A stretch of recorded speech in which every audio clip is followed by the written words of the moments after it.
Continuando agora a mesma questão, a questão 7 agora, analisando proposição a proposição, tá certo? Para a gente começar a perceber de que forma essa aplicação da segunda pessoa do discurso, que acabamos de falar, vai se enquadrar na análise dessa questão e ver item a item aí. Vamos dar uma olhada, conta aí. Olha aí. Verbo no modo imperativo já falamos, esse sim caracteriza realmente aí, né, o caráter dialógico, ele mostra bem isso aí, né? Caráter dialógico tranquilo. O aposto especificativo já vimos que não. Presente no indicativo, acabamos de ver na aula anterior, ele também não caracteriza essa forma. Pronome com referência, vimos sim, expliquei agora há pouco a você o porquê de essa questão aí estar realmente verdadeira, né, em relação à pessoa do discurso. Só que como é modo indicativo, está errado. O indicativo, não esqueça, ele expressa uma ação real, uma ação certa, ok? Uso de eufemismo. Gente, eufemismo é uma figura de linguagem que indica, né, a suavização de uma mensagem, quando você suaviza a mensagem. É o oposto da hipérbole, né? A hipérbole, você exagera a ideia. Vamos dar um exemplo aí. Estou morrendo de fome, chorou rios de lágrimas. Esses exageros da ideia são representados pela hipérbole. A hipérbole é um exagero da ideia. Agora, quando você fala, por exemplo, no eufemismo aí, eufemismo, a linguagem eufêmica, que usa eufemismo, né? A linguagem eufêmica é aquela que suaviza a mensagem. Ah, não, eu não quero dizer, sei lá, eu não quero dizer que um garoto foi reprovado na escola, ou não tirou nota boa, qualquer coisa assim. Ah, ele não foi muito feliz nos exames finais, não alcançou a média mínima desejada ou esperada, mas ele é um bom rapaz, próximo ano ele estará novamente conosco, agora mais disposto. Aquela história, né?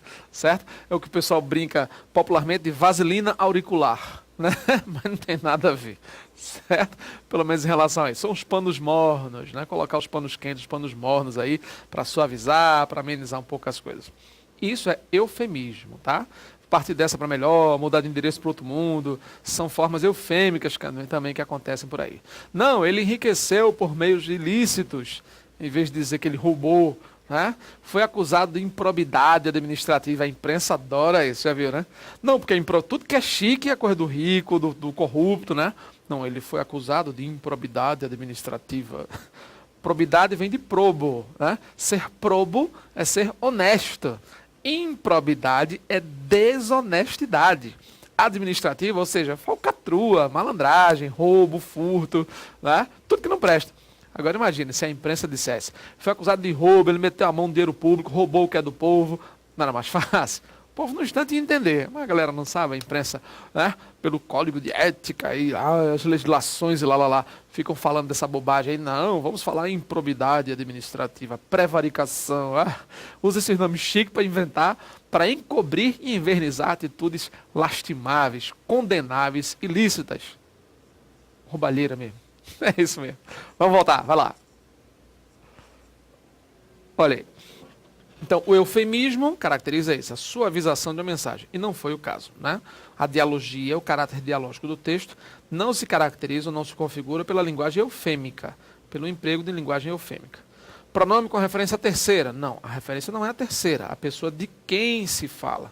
É com quem. Ele está falando com alguém, com o leitor, tá? Uso de interjeição com valor afetivo. Não. Não tem nada de interjeição, aquela expressãozinha com exclamação, lembra? Nada disso. Presença de vocativo. Não, ele não fala. Veja bem, caro leitor. Ele não faz isso. A presença de um vocativo, eu posso dar um exemplo assim, né? Veja bem, caro leitor, mas você aí que está lendo, não sei o que tal. Ele conversar com a pessoa nesse sentido, usar o chamamento, a estrutura sintática que representa o chamamento. E ele também não fez isso, não é?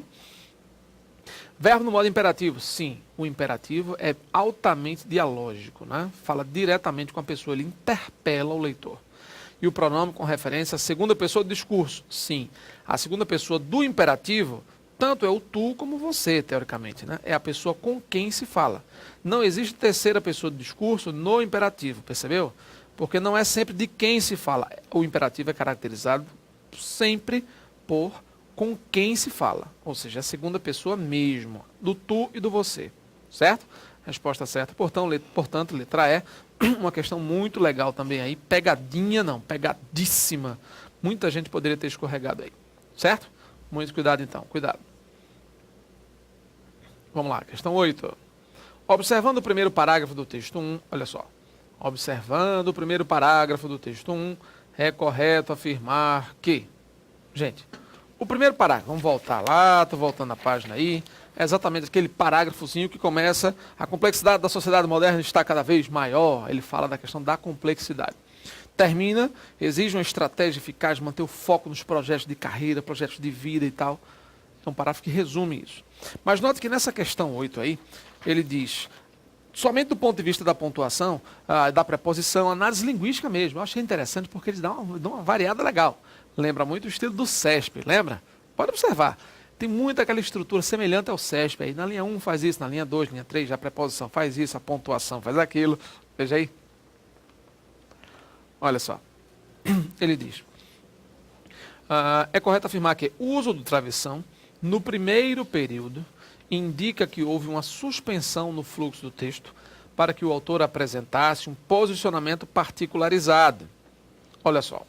É um posicionamento particularizado, ele diz: a complexidade da sociedade moderna está cada vez maior, travessão, e afeta a nossa vida de forma intensiva. Percebeu? O que ele fala do fluxo, do posicionamento particularizado, é o que ele pensa sobre o que está acontecendo. É verdadeiro, gente. É o ponto de vista dele, afeta a nossa vida, ele já puxa até a primeira pessoa. Ele usa um pronome possessivo de primeira pessoa para caracterizar exatamente isso. E afeta a nossa vida de forma intensiva. É exatamente isso. O travessão complementa o raciocínio. Percebeu? Letra A, resposta certa. Ok? Letra B. Vamos ver por que é falsa. A preposição para, na linha 8, olha só. Ele fala da preposição para, na linha 8 aí, exige uma estratégia eficaz para manter o foco nos projetos. Atribui-se uma função meramente gramatical. Introduzir uma oração reduzida de infinitivo que funciona como complemento verbal. Vamos entender que danado é isso. Oração reduzida de infinitivo, vamos recordar? Uma oração reduzida, ela é caracterizada por 3 elementos bem interessantes. Oração reduzida. Tem sempre um verbo na forma nominal. Vamos para uma dica aí. Orações reduzidas, recapitulando. Verbo na forma nominal. Infinitivo, gerúndio ou particípio. Sempre. A oração reduzida sempre terá um verbo desse. Fechado? Beleza.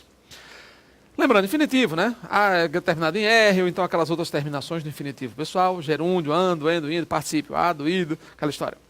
Segunda característica, primeira delas, oração reduzida. Verbo na forma nominal. Segunda, ausência de conectivos. Sem conjunção, sem pronome relativo.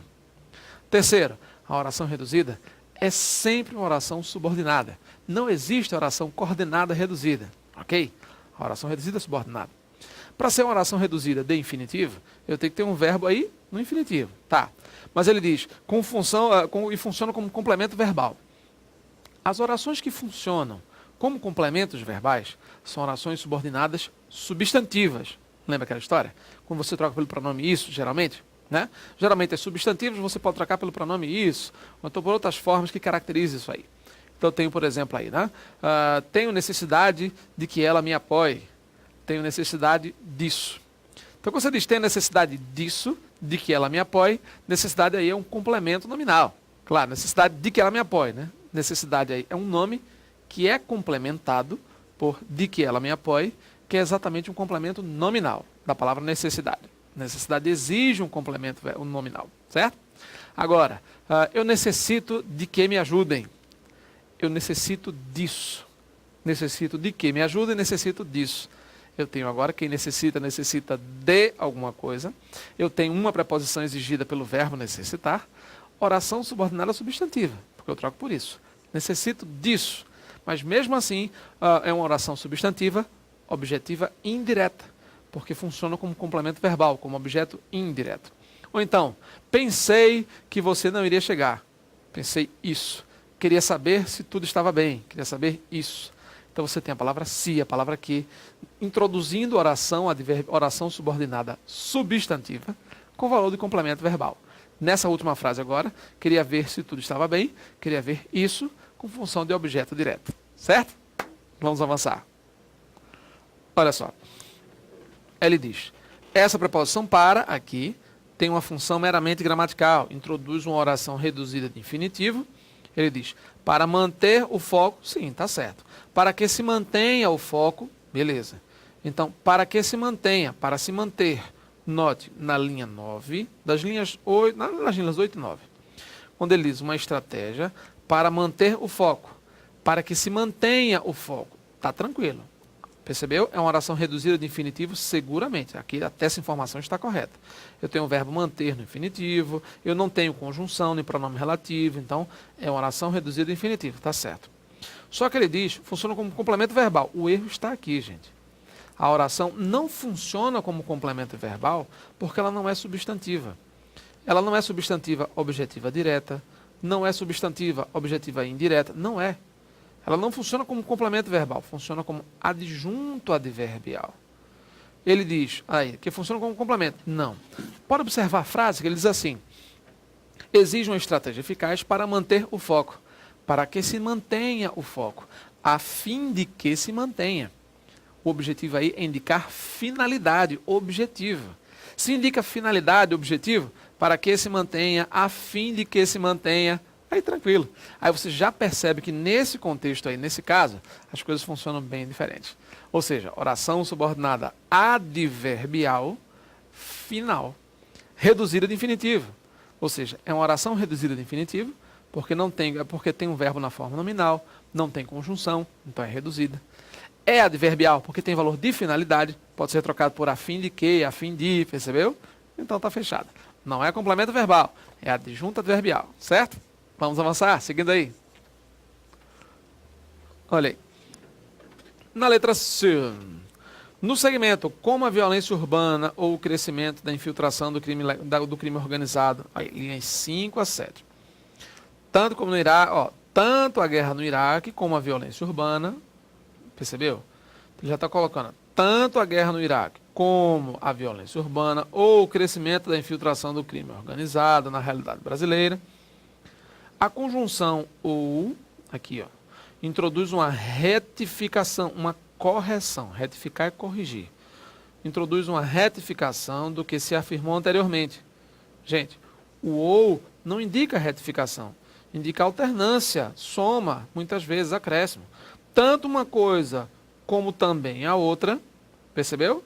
Então, tanto a guerra no Iraque como a violência urbana, ou ainda o crescimento da infiltração do crime organizado, entendeu? O valor de uma forma de alternância até certo ponto acréscimo, né? Então você não tem nunca uma retificação, não é uma correção aí do que se afirmou, é falso por isso. Marcelo, e quando é que essa palavra ou pode ser usada, por exemplo, como alternância aí? Eu posso dizer assim, o ladrão ou os ladrões roubaram tudo da loja. Veja, eu utilizei o ou para retificar a frase, para corrigir. Percebeu? O menino ou os meninos disseram que viriam. Entendeu? Esse ou é utilizado aí como retificação, como correção, que não é o caso aí. Tá? Beleza? Vamos avançar? Olha só. Então, tá errada a letra C, agora você já sabe por quê. Já é? Letra D. A expressão e mais, na linha 8, olha só. E mais, 2 pontos. É morfologicamente uma estrutura híbrida, misturada. Estrutura híbrida é misturada, está combinando uma coisa com a outra, misturando mais de uma coisa. Já que causa, né, expressão causal, é morfologicamente uma estrutura híbrida, misturada, já que pode ser analisada como conjunção e como locução prepositiva. Olha só, gente, conhecimento gramatical muito legal, né? Muito boa a prova, muito boa. Como conjunção, gente, teoricamente você pode analisar como conjunção. E mais, além disso, ademais, tá, é uma estrutura, uma locução aí, que tem um valor de adição. Mas com valor de locução prepositiva, vamos relembrar esse conceito aí de locução prepositiva? Vamos lá? Quando a gente fala em locução prepositiva, locução, primeira coisa, locução.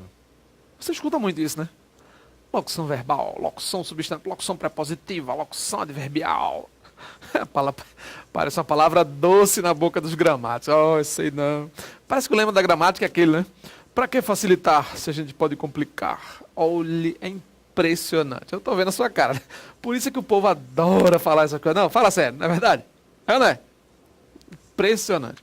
Mas veja, eu não tenho muito do que me queixar, porque vocês da área jurídica, por exemplo, vocês também têm aquele tal de juridiquês, olhe, o egrégio, tribunal, né?